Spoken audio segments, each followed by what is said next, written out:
Hello there, Manjula. Welcome to your essay correction, your second in your pack. This is Andrew, by the way, from IELTSpodcast.com. I work with the others here along with Ben. What I'll be doing today is reading through your essay, and I will try to point out some of the bigger things that we can do to correct. I'll go through the mark scheme a little bit as well to show you what is actually required to get from where you are to where you need to be. So first of all, if we look, your essay is quite well structured.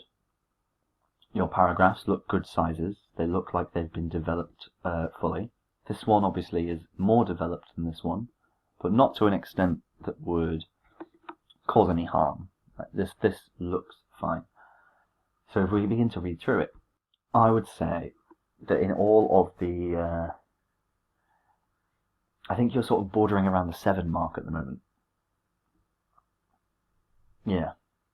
So let's have a look at the mark scheme and decide how, 1, we can make sure that you strengthen that 7, and 2, how you can progress that to an 8.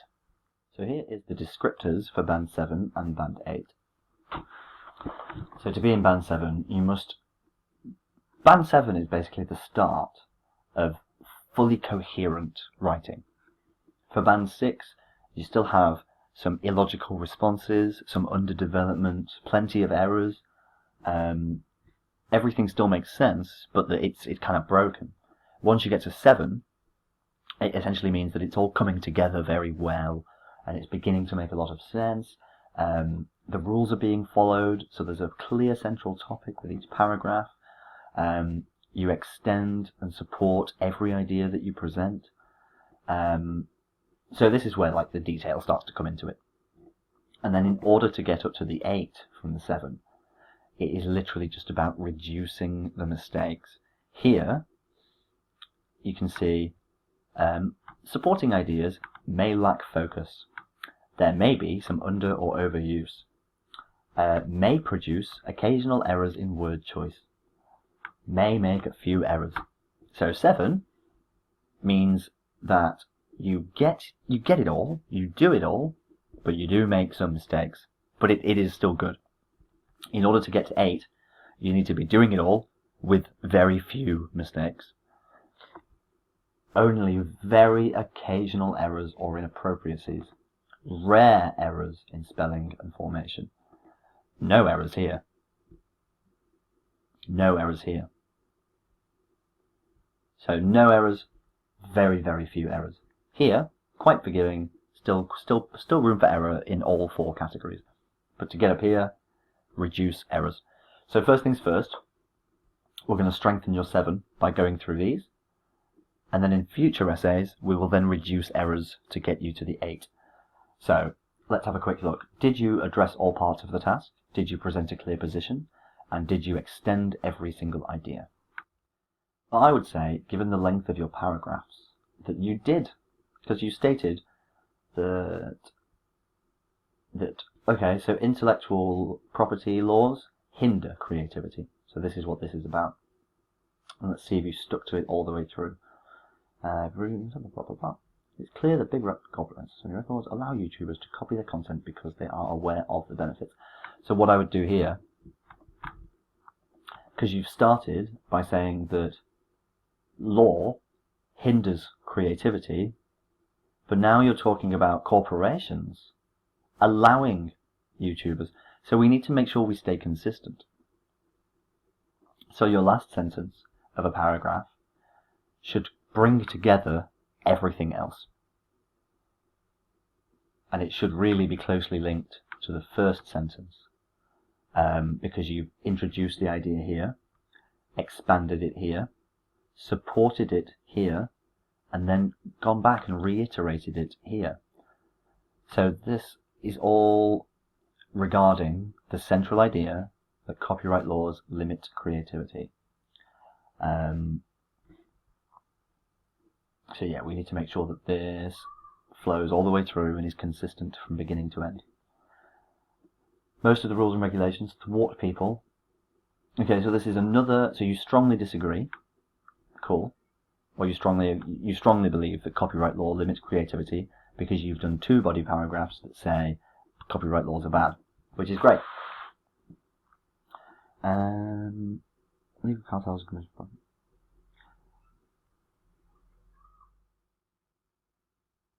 So this,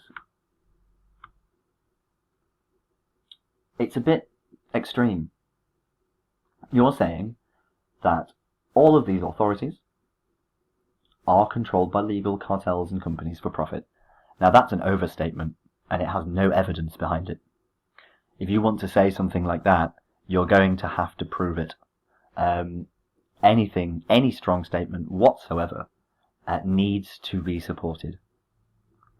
So you've said, if Jonas Salk patented polio vaccines, this medicine would not be as easily available as it is today. And while that is true, it doesn't support this, I don't feel. And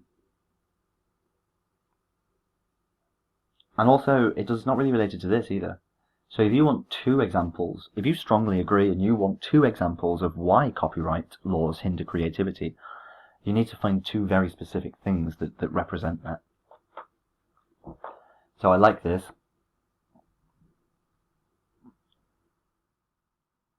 Actually, I've just noticed something else.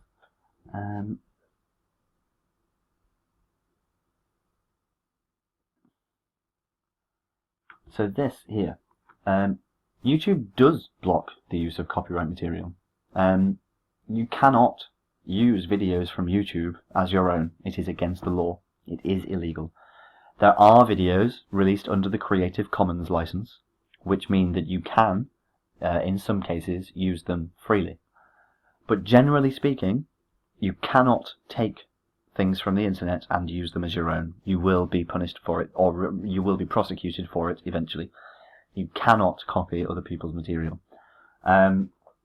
So when you say, if YouTube blocks reusing copyright materials, what this is a misunderstanding of how the system works. So what we need to talk about then is how these rules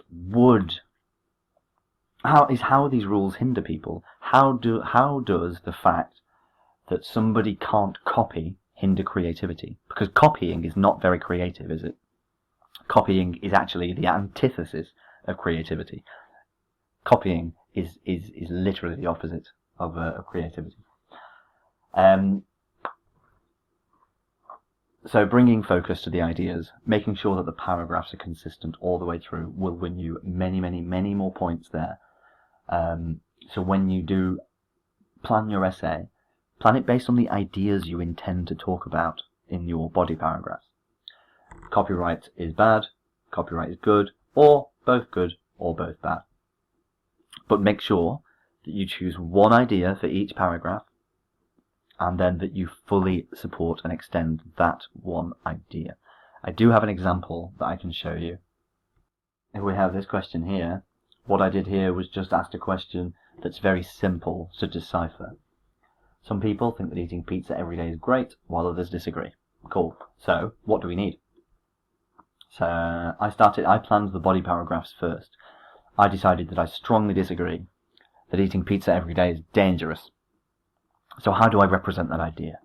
So first of all, I covered why people think that eating pizza every day is good. And that is all that says. And then I decided to go about the one negative, that pizza is unhealthy if you eat it every day, and I properly explored the consequences of that. Once I'd done that, why do people think pizza is good? Why is it actually bad? I was able to introduce and conclude my idea very easily indeed, because I knew what I was thinking about. So plan your body paragraphs first, and make sure you stick to one idea, and that it concludes all the way through. That it's consistent all the way through. And when you do that, you'll notice that your essays take on this well-organized shape, that all the paragraphs actually look kind of the same size. I mean, not all the time, obviously, because the idea is the idea. It takes as long as it takes to explain. But what you tend to find with a well-planned essay is that it just looks good. You know, it looks well laid out. It strikes you as a good one. And when I opened yours, it struck me as a well-ordered essay. It looks like it's well-balanced. The only problem is that the ideas lack some focus. Only some. They are well-structured, and you have explored them, but they lack some focus. So what does that mean? Well, here. You have satisfied exactly that condition. So you, in task and achievement, very strongly a 7. In, however, the coherence and cohesion section, you do present a clear central topic within each paragraph. There is a progression. Let's have a look at your cohesive devices. Firstly, secondly, to conclude, for instance. So here, where you say this is largely because. So yeah, it should be this is largely because, and there's no need for this comma. This is largely because such rules prevent other members. That's absolutely fine. You don't need the comma. But I would say that the only thing you need to add, I'd say you're still very much here, although it's not as strong as number set as here. Task and achievement, you're a strong 7. Coherence and cohesion, you're just about breaking in, because your paragraphs lack some clarity. Only a little bit. Only a little bit. So you've got strong 7, just about entering a 7. Now, to strengthen this, you could use some additional cohesive devices. You could use some sentence structures like, while this is true, I believe that this is true. Or, although it can be seen that this is true, it is also... What we need to make sure that we introduce sentences with a variety of cohesive devices. Additionally, furthermore, lots of stuff. Keep it varied and don't repeat yourself. Varied, appropriate, not repetitive. There's your rules. So let's spend the last bit of time with the mark scheme now before we jump back into the essay. Lexical resource and grammatical range and accuracy are the areas in which people often score the least, because it's all about small errors, appropriacy. These are the things that come at the very end. When you achieve close to fluency, you get the style, you get to use a wide range of structures, you very rarely produce errors, but when you're still learning, you're always producing errors. So of course, it's just about practice. You have to get experienced if you want to progress to this level. So you just have to keep going. So let's have a look. What we're looking for here is that you were comfortable with your vocabulary, that it was sufficient, you didn't struggle. Some flexibility and precision. Now you started to show the signs of a fluent speaker. Some awareness of style and collocation. Still some errors. Complex structures, error-free sentences, still a few errors. So we're quite forgiving here, but let's see if you achieved a 7 in lexical resource and GRA. So let's start with your word choices. So first of all, contentious argument, fine. Regulations, copyright laws, fine. Bestow. I feel here like you were trying to impress people with a fancy word. But to bestow specifically is to give, is for one person or one thing, one object, to grant another the thing. So it's an active engagement. To bestow creativity is very different from inspiring or encouraging creativity, which I feel is what copyright laws do. Copyright laws do not bestow creativity, they inspire or encourage creativity. So human society is an ecosystem, yeah, or I would say it's similar to an ecosystem. Well, no, actually no, it is an ecosystem, you're fine there. Where each individual is contributing benefit. Cool. So you're arguing that human society should be left alone, and whatever form that takes is fine. So you're arguing for anarchy. You're arguing for no rules, all freedom, all the time. Cool. That's fine. So implementing protocols, yeah, or policies. If we're talking about legislation, laws, it's better to use policies. Right. So I think what you mean here is socio-economic system. It's a collocation. Socio-economic system. Socio-economic system. It's a shortened, truncated version of saying all the stuff.